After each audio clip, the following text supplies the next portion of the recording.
જન્મ જે સંતને આપે, જનેતા એ જ કહેવાય. બે વાત કરી, સાધુ અને સંત જન્મે, અને એ જન્મે ને એ માના ઉદરથી જ જન્મે. એનો જન્મ પણ મા થકી જ થાય. પણ ત્યાં માની પણ વાત કરી છે. એવી મા પણ ઘટે. રામ કૃષ્ણ આદિ પરબ્રહ્મ નારાયણ પરમાત્માને હજી પણ અવતરવું છે. એ શોધે છે કૌશલ્યા ક્યાં? આહા, દેવકી ક્યાં?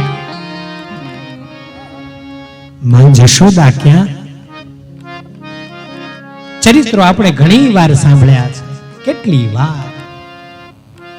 ક્યાં છે જશોદા, દેવકી, કૌશલ્યા?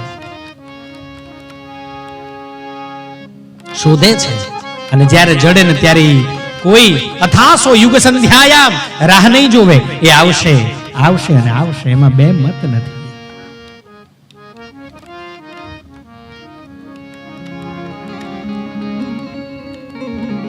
એટલે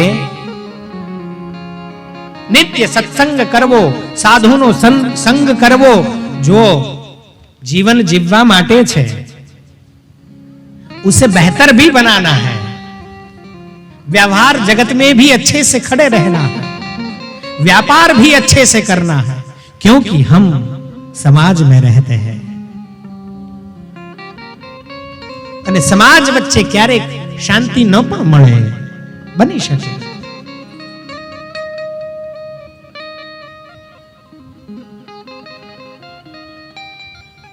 માટે સાધુરે પુરુષનો સંગ કરવો. અને સાધુ મેં કીધું એમ શોધવા. ગમે તે કપડામાં હોય, પણ એને ઓળખવાની જવાબદારી આપણી છે. કારણ કે પરમાત્માએ આપણને બુદ્ધિ આપી છે, પણ એ બુદ્ધિમાં પણ મારા વહાલા આપણને પ્રજ્ઞા આપી છે. સાચા ખોટાનું ભાન, અંદરની અને બહારની સમજણ, એને પ્રજ્ઞાવાન પુરુષ એને જ કહેવાય. આપે શાસ્ત્રોને સાંભળ્યા છે, આપે શાસ્ત્રોને વાંચ્યા છે, અવગાહન કર્યું છે.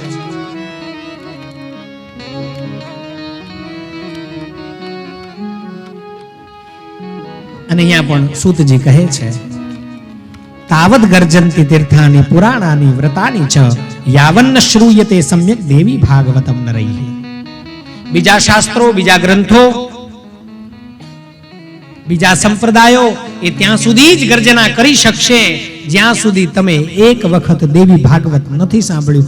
એક વાર દેવી ભાગવતને સાંભળી લેશો, પછી બીજા કોઈની કોઈ પણ પ્રકારની ગર્જના તમને સંભળાશે નહીં. અને સાંભળશો તો પણ એની અસર થશે નહીં. શ્રી અંબે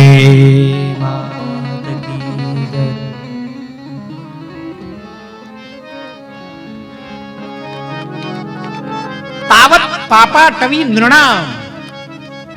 દેવી ભાગવતને જ્યાં સુધી નથી સાંભળ્યું ને ત્યાં સુધી જ મનુષ્યો એ પાપના ચક્રાવામાં ભ્રમણ કરતા રહેશે. એક વખત એના કાનની અંદર આ દેવી ભાગવત એટલે જગદંબાના ગુણોનો, ચરિત્રોનો રસ એક વખત કાનની અંદર ઠલવાયો પછી યાવન્ન પરશુઃ પ્રાપ્તો દેવી ભાગવતાદિભિઃ. અહીંયા કહે છે કે દેવી ભાગવત એ ફરશું છે. તમારા પાપ રૂપી વૃક્ષને ક્ષણમાત્રમાં છેદી નાખે છે. ક્લેશદા અભ્રમઃ કંટકાઃ. તમારા જીવનની અંદર, સંસારની અંદર, તમારા માર્ગમાં આવનારા એ પાપના કાંટાઓને આ દેવી ભાગવત ઉખાડી નાખી દે છે.